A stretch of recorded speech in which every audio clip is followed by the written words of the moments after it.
మీకు ఈ వీడియో నచ్చినట్లయితే వీడియోని లైక్ చేయండి. వదిన సీమంతం ఈరోజు జరిపించి తీరుతాము, మీరు కానివ్వండి అని ధాత్రి చెప్తూ ఉంటుంది. అప్పుడే యువరాజు అక్కడికి వచ్చి, రే మీ ఇద్దరికి ఇంతకు ముందు కూడా చాలాసార్లు చెప్పాం, మర్యాదగా అడ్డు తప్పుకోండి, మీరు ఈ ఇంట్లో కలిసిపోలేరు అని, మీది ఈ కుటుంబం కాదు, ఎప్పుడు ఏం జరిపించాలో నాకు బాగా తెలుసు అని యువరాజ్ కేదార్పై అరుస్తూ ఉంటాడు. మరి నీకన్నీ తెలిస్తే అక్క సీమంతం ఎందుకు జరిపించలేదు? చెప్పు యువరాజ్ చెప్పు అని కేదార్ నిలదీస్తాడు. అక్క ఏం చేయాలో ఎప్పుడు చేయాలో అన్నీ నాకు తెలుసు అని బాగా తెలుసు చెప్తున్నావు కదా, మరి జరిపించాల్సిన సీమంతం జరిపించకుండా ఏం చేస్తున్నావు చెప్తావా లేదా అని కేదార్ కూడా గట్టిగా అడుగుతూనే ఉంటాడు.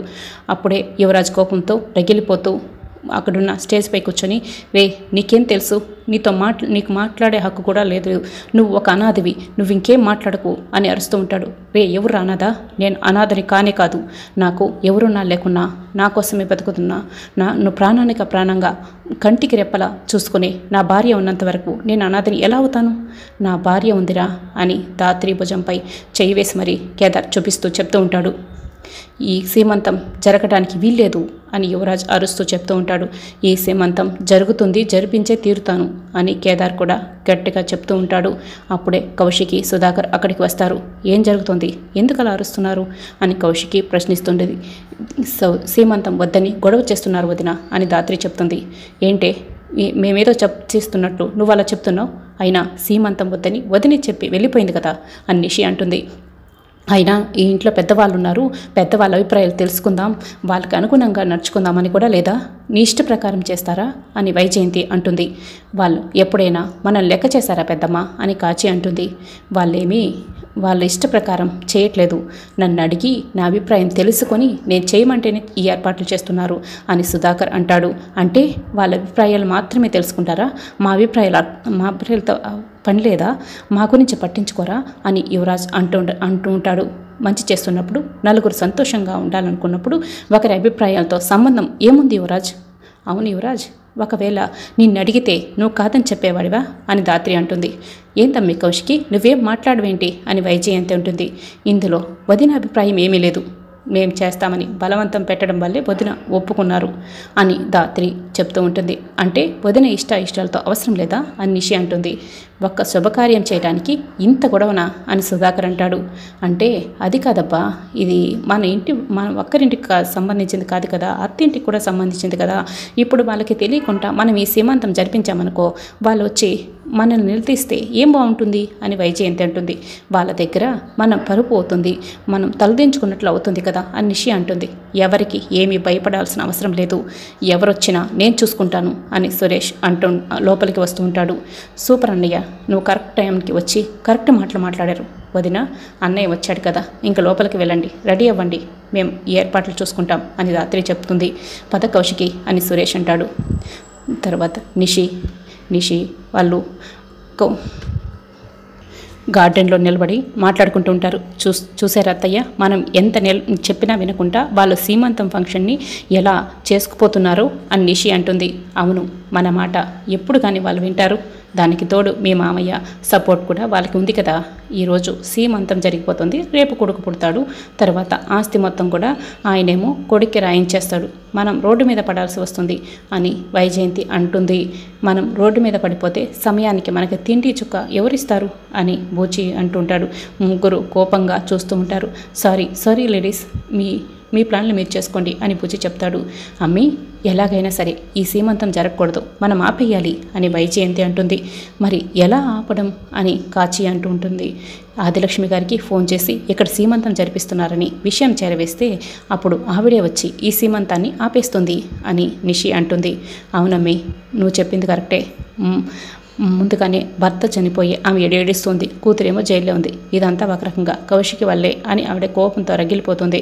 ఇప్పుడు వీళ్ళు ఇలా సంబరాలు చేసుకుంటున్నారని మనం ఇన్ఫర్మేషన్ చేరవేసామనుకో, అప్పుడు ఆవిడ వచ్చి ఈ సీమంతాన్ని ఆపేస్తుంది కదా అని వైజయంతి అంటుంది. ఒక రకంగా ఇప్పుడు ఈ గొడవ జరగడానికి కారణం సీమంతి వద్దన్న కూడా జరిపించి గొడవ జరగడానికి కారణం జగదాత్రి అని, అప్పుడు జగదాత్రిని కూడా తిట్టే అవకాశం ఉంది అత్తయ్య అని నిషి అంటుంది. అవునమ్మి, ఇంకెందుకు ఆలస్యం, వెంటనే ఆదిలక్ష్మికి కాల్ చెయ్యి అని వైజయంతి అంటుంది. హలో ఆంటీ, ఎలా ఉన్నారు అని నిషి ఫోన్ కాల్ చేయగానే అప్పుడే దారిలో బ్యాగ్ పట్టుకొని వెళ్తున్న ఆదిలక్ష్మి ఫోన్ లిఫ్ట్ చేసి ఎవరు అని అడుగుతూ ఉంటుంది. హలో వదిన గారు, నేను అని వైజయంతి చెప్తూ ఉంటుంది. ఎలా ఉంటాం, మా ఆయన్ని పొట్టను పెట్టుకున్న నీ కూతురు ఉంది కదా, మేమెందుకు సంతోషంగా ఉంటాం అని ఆదిలక్ష్మి కోపంతో మాట్లాడుతూ ఉంటుంది. మీరేమో అక్కడ బాధలో ఉంటే ఇక్కడేమో కౌశికి వాళ్ళు జగదాత్రి వాళ్ళు కౌశికి సీమంతాన్ని చాలా అంగరంగ వైభవంగా జరిపిస్తున్నారు. సరేలే, మీరు కూడా వస్తారేమోనని కాల్ చేస్తే మీకు అసలు విషయమే తెలియనట్లుంది. ఓహో, అయితే నీ కొడుకు కూడా నీకు చెప్పలేదా అని వైజయంతి అంటుంది. ఆ కౌశికితో చేరినప్పటి నుంచి నా కొడుకు నాకు కాకుండా అయిపోయాడు కదా అని ఆదిలక్ష్మి అంటుంది. అయినా కొడుకే చెప్పలేదంట, ఇంకేం చేద్దాం అని కాచి అంటుంది. అవునులే, మీరు బాధలో ఉన్నారు కదా, అందుకే చెప్పలేదేమోనని నిషి కూడా చెప్తూ ఉంటుంది. నేను ఇక్కడ బాధపడుతూ ఉంటే అక్కడ సంబరాలు చేసుకుంటున్నారా సంబరాలు అని ఆవిడ అరుస్తూ ఉంటుంది.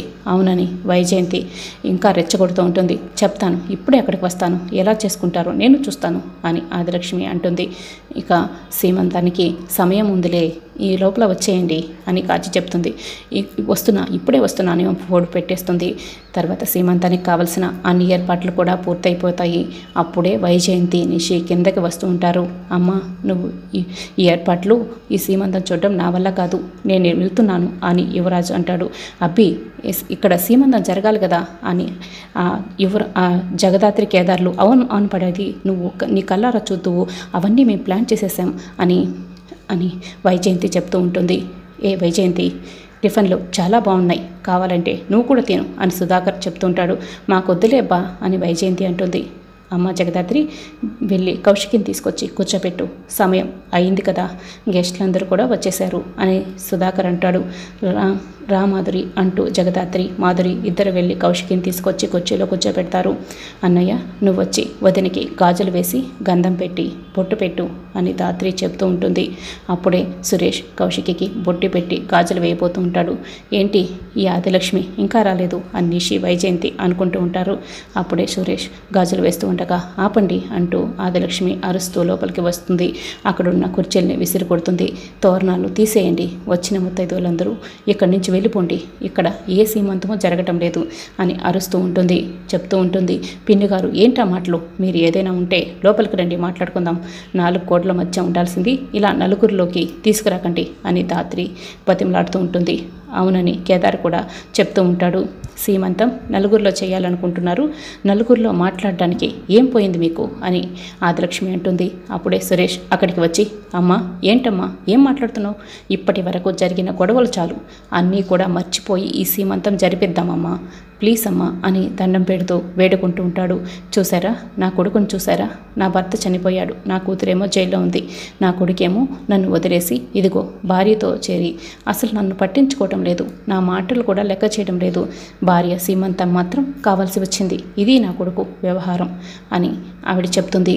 అయ్యో అత్తయ్య గారు, అలా మాట్లాడకండి, అర్థం చేసుకోండి అని కౌశికి అంటుంది. నువ్వేం మాట్లాడు కౌశికి, నిన్ను కూతురులా చూసుకున్నందుకు నువ్వు నాకు బాగానే బుద్ధి చెప్పావు అని ఆదిలక్ష్మి అంటుంది.